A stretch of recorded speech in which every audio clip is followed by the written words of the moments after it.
Good morning friends, সবাই কেমন আছো? আশা করছি সবাই ভালোই আছো। তো সকাল সকাল আজকে একদম ছাদে চলে আসলাম আর ছাদ থেকে ভিডিওটা শুরু করে দিলাম। ফুল দেখলে কিন্তু সবারই ভালো লাগে, আমার তো ভীষণ ভালো লাগে, তাই আজকে ফুল দিয়ে আমার সকালটা শুরু করলাম। এত এত ফুল দেখে আমার না ভীষণ ভালো লাগছে। আশা করছি তোমাদেরও ভীষণ ভালো লাগবে। দেখো বাগানে কত কত ফুল ফুটেছে, আর ফুল তুলতে আমি এসেছি এখন ছাদে। কিছু ফুল নিয়ে যাব পুজোর জন্য, যদিও বা আমাদের ঘরেও অনেকগুলো ফুল আছে, তারপরেও নিজের গাছে ফুল দিয়ে পুজো করতে বেশ ভালোই লাগে।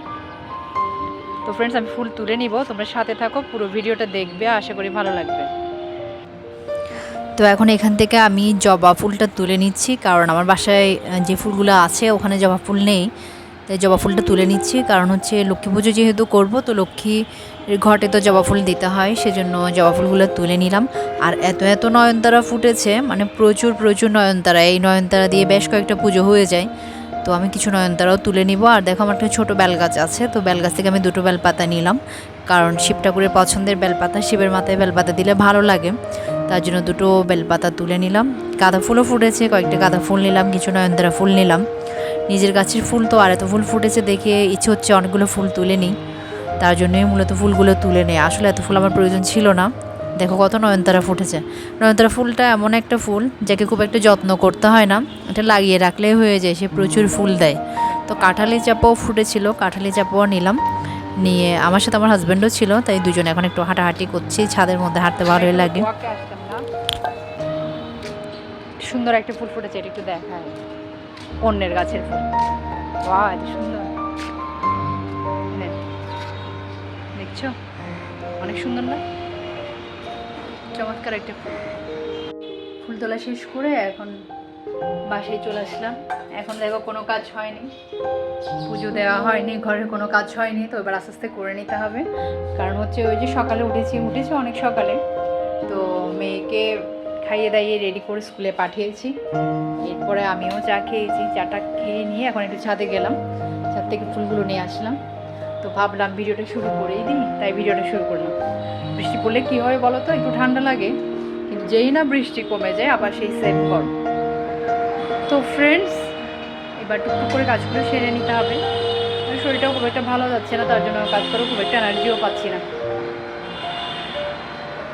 তো আর একদিন দুই দিন পর স্কুল বন্ধ হয়ে যাবে, যাক চাপ একটা কমবে। কমবে বলতে স্কুলে যেতে হবে না এটাই, মানে খুব সকালে উঠতে হবে না এটাই, কিন্তু ওই যে পড়ার চাপটা তো থাকবে। আর এদিকে দেখো এখন ফিল্টার থেকে জল নিয়ে নিচ্ছি, কারণ ফিল্টারে জল দেওয়াটা প্রথম কাজের মধ্যে পড়ে। গরমকালে কিন্তু প্রচুর জল লাগে, প্রচুর জল খেতে হয়, ফিল্টারে এই জল দিলেই শেষ হয়ে যায়। তাই আমি প্রথম কাজটা করে নিই, সবসময় ফিল্টারে আগে জলটা দিয়ে নিই, তাহলে একটা বড় কাজ কমে যায়। কারণ ফিল্টারে জল দিলে ফিল্টার হয়ে সেটা আবার খাওয়ার উপযোগী হতে অনেকটা টাইম লেগে যায়, তাই এটা আগে করে নিই। একটা রুম গোছানো কমপ্লিট, এইমাত্র আমার রুমটা গোছানো হয়ে গেল। আর গোছানো হয়ে গেলে না ভীষণ ভালো লাগে, অগোছালো রুম একদম সহ্য করতে পারি না। তো এখন এই রুমটা গোছানো কমপ্লিট হয়ে গেল, আরও দুটো বেডরুম আমাকে গোছাতে হবে, কারণ 3 বেডের বাসা তো, কাজ করতে অনেক টাইম লেগে যায় আমার গোছাতে। এলোমেলো জিনিস একদম পছন্দ করি না, তার জন্য সব গুছিয়ে রাখতে হয়। একটা কমপ্লিট করলাম, চটপট চটপট সব কাজ করে নিতে হবে। তো চলো কাজ করে নেওয়া যাক।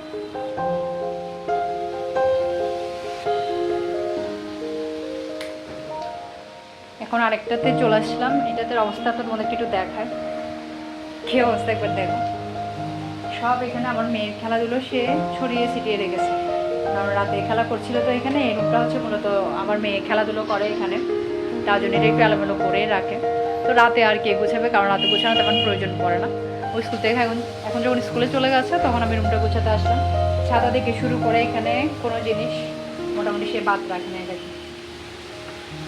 তাকে আমি আর্টে দিইনি, কারণ আর্টে দিলে সে ঘরের অবস্থা খুব খারাপ করে ফেলবে, তার জন্য রঙের অবস্থাটা এগুলো দিয়ে সে সারাক্ষণ তুলি দিয়ে সে নাকি জল রং করে, কিন্তু তাকে আমি এখন আর্টে ভর্তিই করিনি, সে ইউটিউব থেকে দেখে দেখে জল রং করে সব। মানে আমি এই কারণেই দিচ্ছি না, তাকে যদি আর্টে দেওয়া হয় না তাহলে সে ঘরের অবস্থা আরও খারাপ করে ফেলবে। তো এখন এই রুমটা গুছতে আমার একটু টাইম লাগবে, গুছিয়ে নিই, গুছানোর পরে তোমাদেরকে দেখাচ্ছি। এটা হচ্ছে আমার একটা বারান্দা, এটা থেকে ওই বারান্দাটা দেখো কত সুন্দর লাগে, একদম সবুজ। এক বারান্দা থেকে অন্য বারান্দার ভিউ হচ্ছে এইটা।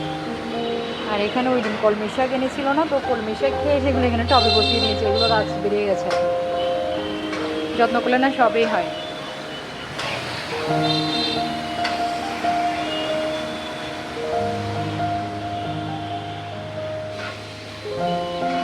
ঝুড়ি খেলা, এগুলো দিয়ে সে খেলবে না, তার হচ্ছে সারাক্ষণ জল নিতে হবে, জল দিয়ে রং করতে হবে, এটা সেটা, মানে লাফালাফি ঝাপাঝাপির খেলাগুলোই তাকে খেলতে হবে। সে বসে কোনো খেলা খেলতে পারে না, এটা তো তার অভ্যাসের মধ্যেই পড়ে না। কাঁঠাল লাভাররা কোথায়? দেখো আমাদের বাসায় কাঁঠাল ভাঙা হচ্ছে, ইয়া বড় সাইজের একটা কাঁঠাল, আর ভাঙতে বসেছে আমার মা। কাঁঠাল করতে গিয়ে এসছে জানো, ছোটো বোনের বাড়ি থেকে। তো তার বাড়ি থেকে আম কাঁঠাল, কালকে জামও এসছে, তো জাম দিয়ে যখন ভর্তা করা হবে সেটা তোমাদেরকে দেখানো হবে। কাঁঠালটা দেখো কেমন সুন্দর, সাইজটাও বেশ সুন্দর, আর একদম হলুদ হলুদ, আশা করি খেতেও দারুণ টেস্ট হবে। আমরা এখন ঘুম থেকে উঠলাম, সকাল না বিকেল? বিকেল, এখন প্রায় সন্ধ্যা। আজকে উনি স্কুল থেকে আসার সময় পায়ে খুব ব্যথা পেয়েছে। কোন পায়ে ব্যথা পেয়েছো? ডান পায়ে ব্যথা পেয়েছে। আসলে আমরা যখন সিঁড়ি দিয়ে নামছিলাম তখন পিছন থেকে একটা এসে, বাচ্চা একটা এসে আর তোকে একটু ধাক্কা দিয়ে দেয়, আর সে পা মুচকে পড়ে যায়, ভীষণ ব্যথা পায়। তো আমি প্রথমে ভয় পেয়ে গিয়েছিলাম নাকি পা ভেঙে টেঙে গেল। আসলে ওকে কোলে করে আনাও আমার দ্বারা সম্ভব নয়। কিছুক্ষণ বসিয়ে টুসিয়ে ডেকে পা একটু ম্যাসাজ করে দিয়ে তারপর আবার রিক্সা নিয়ে বাসায় আসলাম। সে নাপা টাপা খাইয়েছি, এখন মোটামুটি ব্যথা কমেছে না? হ্যাঁ, এখন আগে থেকে একটু কমেছে। ওঠো ওঠো, আর ঘুমিও না। তো আমরা এখন একটু চা খাবো, আমার মা চা করেছে, চা খাবো। ওনার ঘুম এখনও যাচ্ছে না, উনি একটু খাবার খাবে, তারপর আমরা একটু পুজো করবো। পুজো করে আমরা কি করবো? পড়ালেখা করবো। তো সন্ধ্যা হয়ে গেছে, আমরা পুজো করেছি, প্রার্থনা করেছি, এরপর মেয়েকে পড়াতে বসলাম আমি। আর এদিকে দেখো ছোলা রান্না করা হচ্ছে সন্ধ্যার খাবারের জন্য। আর ছোলাটা আজকে রান্না করা হচ্ছে কারণ হচ্ছে এখন একটু বৃষ্টি পড়ছে, তো বৃষ্টি পড়লে ছোলা খেতে ভালো লাগে। আসলে ছোলাটা আনা হয়েছে প্রায় 1 মাসের মতো হয়ে যাচ্ছে, কারণ মাসে বাজার করার সময় মুদি দোকান থেকে আনা হয়েছিল, কিন্তু এত বেশি গরম পড়ছে তো এটা রান্না করা হয়নি। যেহেতু ওয়েদারটা একটু ঠান্ডা হয়েছে তাই আজকে ছোলাটা রান্না করা হচ্ছে।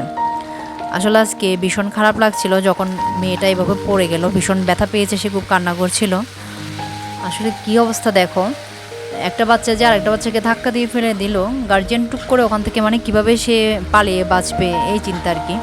যে একটা বাচ্চাকে ধাক্কা দিল, সে পড়ে গেল, একটু দেখি কি না কি হলো না, সে কীভাবে পিঠ বাঁচাবে নিজের এই চিন্তা। আচ্ছা যাই হোক, ঈশ্বরের কৃপা ছিল বলে তার তেমন কোনো প্রবলেম হয় না, আমি কিন্তু ভীষণ ভয় পেয়ে গিয়েছিলাম। তো ফ্রেন্ডস, আজকের মতো ভিডিওটা আমি এখানেই শেষ করে দিচ্ছি। জানি না তোমাদের কেমন লাগলো, যদি ভালো লাগে তো লাইক কমেন্ট শেয়ার করো। আর যারা এখনও আমার চ্যানেলকে সাবস্ক্রাইব করা নাই, ফলো করা নাই, তারা প্লিজ একটু সাবস্ক্রাইব করে ফলো করে আমার পাশে থেকো। আর যদি ভালো লাগে তো লাইক কমেন্ট শেয়ার করে দিও। আজকের মতো ভিডিওটা আমি এখানেই শেষ করলাম। খুব শীঘ্রই আবার নতুন একটা ভিডিওতে দেখা হচ্ছে। সবাই ভালো থেকো, সুস্থ থেকো, সাবধানে থেকো, টাটা।